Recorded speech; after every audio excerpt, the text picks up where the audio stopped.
Halo warga layar series, bagaimana kabar kalian hari ini? Apakah masih terjebak di dunia roh, dunia kegelapan, atau jangan-jangan masih terjebak di dunia mimpi yang penuh dikelilingi loli-loli cantik dan imut? Saya berharap semoga kita segera berpindah di dunia yang dimana keinginan kita semuanya tercapai. Oke, hari ini kita akan membahas Soulland 2 episode 89. Kita akan melihat bagaimana nasib senior Bei. Apakah dia berhasil mengalahkan Xiaoya? Dan apakah Xiaoya akan tersadar dalam pertarungan kali ini? Jadi, siapkan diri kalian dan jangan lupa untuk like, subscribe, dan aktifkan notifikasinya agar kalian tidak ketinggalan cerita seru lainnya. Langsung saja, tanpa banyak basa-basi, kita masuk ke ceritanya.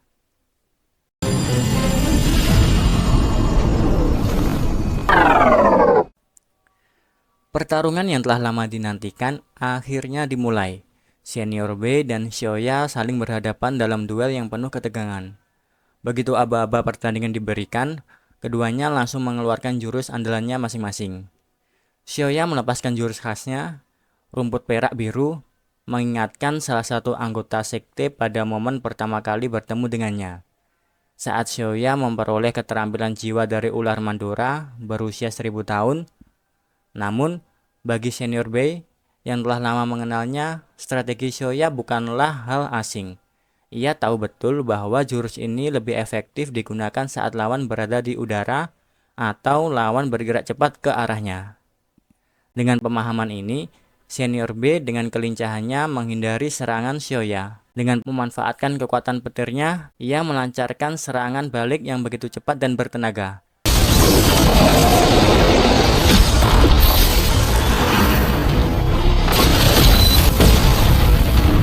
Namun, Xiaoya tidak tinggal diam. Dengan kekuatan rumput perak biru yang kini telah mencapai level 7 cincin, ia mampu menahan serangan tersebut, menciptakan benturan energi yang dahsyat di udara. Para pengamat dari Sekte Tang mulai menganalisa jalannya pertarungan. Terlihat bahwa senior B tidak bertarung dengan kekuatan penuh. Jauh di lubuk hatinya, ia enggan melukai Xiaoya. Jika situasi ini terus berlanjut, keadaan bisa menjadi tidak menguntungkan bagi dirinya. Serangan demi serangan terus dilancarkan. Xiaoya berhasil menjebak senior B dengan jurusnya, namun lagi-lagi ia mampu meloloskan diri.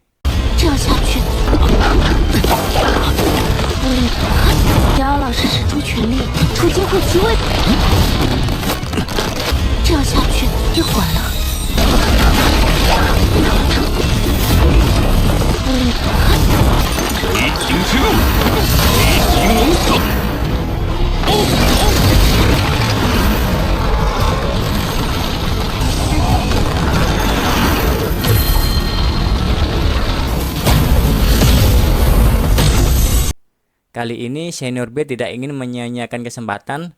Ia mengeluarkan jurus kepala naga petir, serangan yang terkenal karena kekuatannya yang luar biasa kuatnya. Melihat ancaman ini, Xiaoya yang tidak tinggal diam, ia bertransformasi ke wujud asli rumput perak biru. Dengan satu tangan, ia berhasil menghentikan dan bahkan menghancurkan serangan kepala naga tersebut. Tak berhenti di situ, Xiaoya kembali melancarkan serangan bertubi-tubi. Arena pertarungan dipenuhi asap gelap dan rumput yang menjalar ke segala arah, menciptakan tekanan besar bagi senior B. Akhirnya, serangan ini berhasil mengenai senior B, membuatnya mengalami luka pertama dalam pertarungan ini. Meskipun terluka, senior B tidak menyerah. Ia kembali mencoba menyerang Xiaoya dengan tinju petirnya. Namun ketika hendak melancarkan serangan, ilusi masa lalunya tiba-tiba muncul di hadapannya. Kenangan itu menghentikannya seketika, membuatnya mengurungkan niat untuk menyerang. Padahal, dengan kekuatan petirnya, ia bisa saja melukai Xiaoya dengan mudah. Tetapi, hatinya tidak tega untuk melakukannya.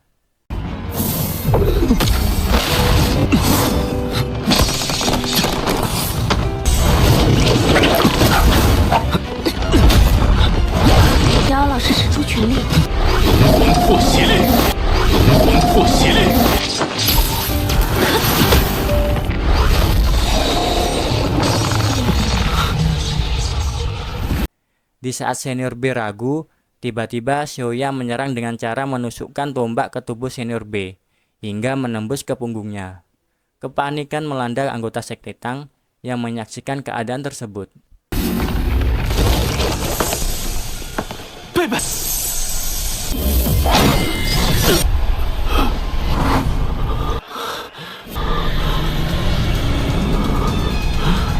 怎么能拿命做赌注来赌唐雅会清醒过来？ Sementara itu, para anggota Sekte Roh Suci justru bersorak, dan Zhong Linwu tersenyum penuh kepuasan. Akhirnya ini adalah balasan untuk rencana kami yang digagalkan oleh Dewa Naga 100 tahun yang lalu. Ucapnya penuh kebencian. Dalam kondisi sekarat, senior B masih mencoba membangunkan Xiaoya dari keterlelapannya akibat kekuatan besarnya sendiri. Masa lalu mereka berdua terbayang kembali. 你实力的提升变得更加坚韧，甚至能通过受到 合起来的样子很有意思，给这招想个名字吧。 的攻击实现瞬间束缚。哇，一个电我，一个猪我，我们的魂技合起来的样子很有意思，给这招想个名字吧。你要不要加入他？就叫情瓦。 Momen-momen kebersamaan yang dipenuhi cinta dan pengorbanan. Meskipun tombak masih menancap di tubuhnya, senior B mendekati Xiaoya dan memeluknya dengan erat, berharap dapat membangunkannya. Di sisi lain, sekte lain melihat kejadian ini merasa terharu dengan pengorbanan senior B. Apakah ini yang disebut cinta sejati? Rela mengorbankan nyawa demi orang yang dicintainya. Tak berselang lama, tiba-tiba Xiaoya akhirnya mengucapkan nama senior Baby dengan suara lemah. Meskipun hanya satu kata, itu cukup membuat senior Baby tersenyum. Namun, tubuhnya tak mampu bertahan lebih lama. Ia terjatuh ke belakang dan anggota Sekte Tang dengan sigap datang untuk menopang tubuhnya. Mereka berusaha menyelamatkannya dengan permen lollipop pembangkit kehidupan, harta karun yang mereka temukan bersama senior Baby. Dengan perlahan, luka yang berada di dada senior Baby perlahan menutup. Tak berhenti di situ. Tiba-tiba, aura kekuatan Xiaoya mulai meluap. Emosi yang bercampur aduk akibat kejadian tadi meledak dan membuat energi besar terpancarkan di arena pertandingan dan menyerang semua yang ada di sekitarnya. Tanpa membuang waktu, salah satu anggota Sekte Roh Suci datang dan menghentikan Xiaoya karena energinya tidak terkontrol, lalu membawa Xiaoya pergi ke tempat tim Sekte Roh Suci berada. Sementara itu, pertandingan individu babak keempat yang seharusnya dilanjutkan antara Sekte Roh Suci dan Sekte Tang akhirnya dihentikan, karena kondisi para peserta yang tidak memungkinkan membuat pertandingan dialihkan ke pertarungan tim. Setelah itu, senior B segera dibawa ke wilayah Sekte Tang untuk dilakukan pemulihan. Setelah analisa mendalam, beruntungnya Xiaoya tidak menggunakan kekuatan penuhnya, tombak Raja Rumput Perak Biru Kegelapan. Jadi, nyawanya tidak terancam oleh invasi kejahatan. Namun, tindakan Sekte Roh Suci jelas menunjukkan niat mereka yang sebenarnya. Mereka ingin membunuh senior B di arena pertandingan. Mereka benar-benar kejam, seru salah satu anggota Sekte Tang penuh amarah. Di sisi lain, naga biru petir dalam diri senior B telah mencapai titik kebangkitan sempurna. Berkat bimbingan Tuan Muen, ini ia telah berubah menjadi naga suci cahaya, entitas yang sangat efektif dalam melawan para master jiwa jahat. Saat Tuan Muen masih muda, naga suci cahayanya telah menghabisi banyak master jiwa jahat. Sekte Roh Suci pun mengetahui ancaman ini.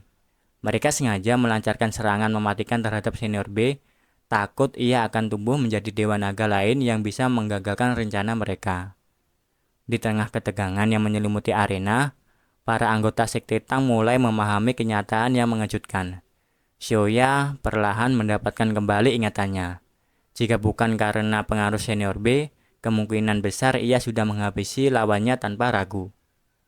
Nan dengan penuh keyakinan menegaskan bahwa mereka harus segera bertindak untuk menyelamatkan Xiaoya. Namun, situasi masih terlalu berbahaya. Anggota Sekte Roh Suci bisa saja bersembunyi di sekitar mereka, menunggu saat yang tepat untuk menyerang. Kesempatan untuk bertindak belum tiba. Sementara itu, pertarungan tim yang sulit masih menanti mereka. Para anggota Sekte Tang tahu bahwa setelah pertarungan ini, mereka harus mengerahkan segala cara untuk membawa Xiaoya kembali. Kebencian terhadap Sekte Roh Suci semakin membara. Mereka sadar bahwa sekte ini bukan hanya ancaman bagi Xiaoya, tetapi juga bagi semuanya. Dengan tekad yang membara, salah satu anggota Sekte Tang bersumpah, Sekte Roh Suci harus dihancurkan hingga ke akarnya. Suatu hari nanti, mereka akan membalas semua penderitaan yang telah mereka timbulkan. Tak berselang lama, pemimpin pertandingan memerintahkan bahwa pertarungan tim akan segera dimulai antara Sekte Tang dan juga Sekte Roh Suci. Para ketua tim segera mempersiapkan anggotanya. Sekte Roh Suci pun telah memilih generasi mudanya, termasuk Yan Feng, seseorang yang telah bersembunyi bertahun-tahun dan kini siap menunjukkan kemampuannya, bersama Lu Geng, Tang Dai, dan Gu Yu. Mereka melangkah ke arena, siap bertarung dalam pertarungan yang akan menentukan nasib sekte mereka. Di arena pertandingan, hanya tersisa 4 anggota Sekte Roh Suci. Meskipun jumlah mereka lebih sedikit, formasi mereka begitu kuat. Dengan keseimbangan antara serangan dan pertahanan yang sangat tertata, mereka bahkan setara dengan 6 anggota dari pihak lawan, yaitu Sekte Tang. Yan Feng yang berdiri di depan diyakini unggul dalam serangan dan pertahanan. Sementara itu, Tang Dai yang berada di kedua sisi diduga memiliki peran sebagai master jiwa tipe serangan cepat atau pertahanan. Di belakang mereka, Gu Yu tempat sebagai seorang pendukung yang kemungkinan besar memiliki kekuatan dukungan negatif terhadap Sekte Tang, suatu ancaman yang layak harus diwaspadai. Saat aba-aba pertandingan diberikan, transformasi mereka segera dimulai. Lu Geng berubah menjadi undead tingkat tinggi, mengeluarkan aura beracun yang kuat. Tang Dai bertransformasi menjadi Raja Tengkorak, meningkatkan pertahanan fisik dan energinya ke tingkat luar biasa, meskipun ia memiliki kelemahan dalam serangan jarak jauh. Gu Yu dengan senjata tongkatnya memberikan dorongan energi yang signifikan bagi timnya, memperkuat rekan-rekannya, dan yang terakhir Yan Feng mengungkapkan kekuatan naga tulang yang membuat para penonton terkejut. Kehadiran Yan Feng membawa ingatan masa lalu. Ribuan tahun lalu, di 7 harta karun berlapis kaca, 万年前，七宝琉璃宗2大护宗斗帝国而壮丽才传奇斗罗，都是在万年前为击败武魂炉的武魂古罗之一的古斗罗龙。见不了。 terdapat 2 pelindung legendaris, pedang dan tulang naga. Pahlawan besar yang mengorbankan diri untuk mengalahkan kerajaan musuh, ini keturunan mereka justru berakhir sebagai master jiwa jahat. Kekecewaan menyelimuti hati banyak penonton. Sementara aura gelap yang dipancarkan Sekte Roh Suci menimbulkan keresahan. Sutian Ran yang menyaksikan dari kejauhan menyadari sesuatu yang mendalam. Penolakan terhadap master jiwa jahat adalah naluri manusia. Tidak peduli seberapa kuat mereka, Sekte Roh Suci tidak boleh dibiarkan keluar sebagai juara. Senjata tajam seperti ini lebih baik tetap bersembunyi dalam kegelapan. Pertandingan pun dimulai. Yan Feng segera mengejutkan pihak Sekte Tang dengan mengungkapkan kekuatan 7 cincinnya. Hasil dari kerja kerasnya tanpa menggunakan jalan pintas kegelapan. Meski aura jahatnya tidak begitu kuat, kemampuannya tetap sangat berbahaya. Di tengah kekacauan, Nan Nan menyadari satu hal. Jika Xiaoya masih ada di arena, dengan keahliannya dalam pengendalian, tim mereka akan menjadi kekuatan paling mengerikan dalam turnamen ini. Sekte Tang tidak tinggal diam. Mereka telah menyiapkan strategi matang untuk menghadapi Sekte Roh Suci. Dengan formasi yang telah disusun, mereka menganalisa setiap gerakan lawan, mencari celah yang bisa dimanfaatkan. Saat keempat anggota Sekte Roh Suci melesat maju, Cao Tao dengan sigap mengeluarkan puluhan senjata, membidik musuhnya. Namun, tiba-tiba ia berbalik badan dan mengarahkan senjatanya ke tim sendiri. Penonton dan lawan terkejut.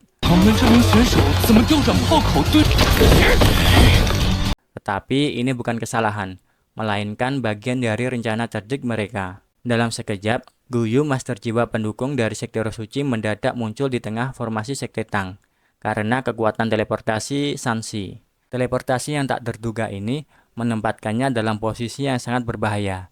Senjata-senjata Cao Tao yang tampaknya salah arah sebelumnya ternyata telah dipersiapkan khusus untuk momen ini. Serangan pun dilancarkan secara serempak.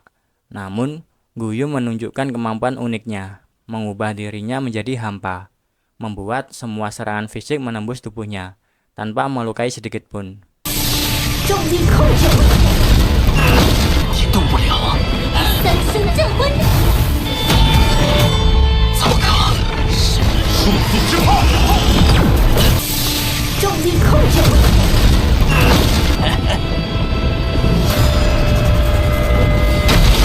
Sayangnya, ini tidak cukup untuk menyelamatkannya. Yu Hao dengan cepat mencekram tubuh asli Guyu, membuatnya tak bisa bergerak dan membuatnya merasakan kesakitan. Dalam keadaan terperangkap, yang lainnya langsung menyerangnya dan serangan itu diakhiri oleh Dong-er dengan penghancur cahaya serangan yang langsung menghantam jiwa Guyu, dan seketika membuatnya kehilangan kemampuan untuk bertarung dan pada akhirnya membuat Guyu tergeletak di arena. 小师妹接着，拿命来吧，光之破我！ Melihat rekannya tumbang, Yan Feng segera memberi perintah untuk menyerang serentak. 笑话，玄武之玉。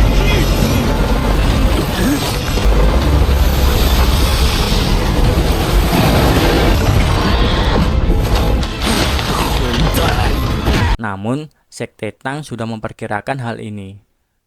Sanshi dengan kecepatan dan kecerdasannya segera membuka ruang teleportasi. Dalam sekejap, ketiga anggota Sekte Roh Suci terbawa ke dalam dimensi yang telah dipersiapkan sebelumnya, di mana Yu Hao dan Dong-er telah menunggu dengan serangan mereka.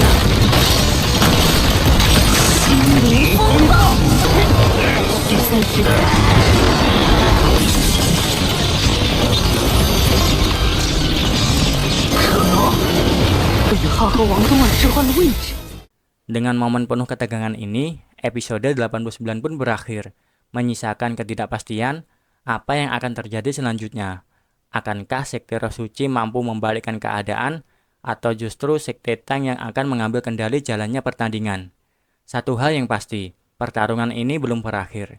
Jadi, jangan lewatkan kelanjutan ceritanya di episode berikutnya hanya di channel ini. Terima kasih sudah menonton, dan dukung terus channel ini agar semakin berkembang dan bisa menghadirkan lebih banyak cerita luar biasa untuk kalian. Tulis di kolom komentar, menurut kalian siapa yang akan menang dalam duel ini. Jangan lupa like, subscribe, dan tentu saja aktifkan lonceng notifikasinya supaya kalian langsung tahu saat episode terbaru rilis. Sampai jumpa!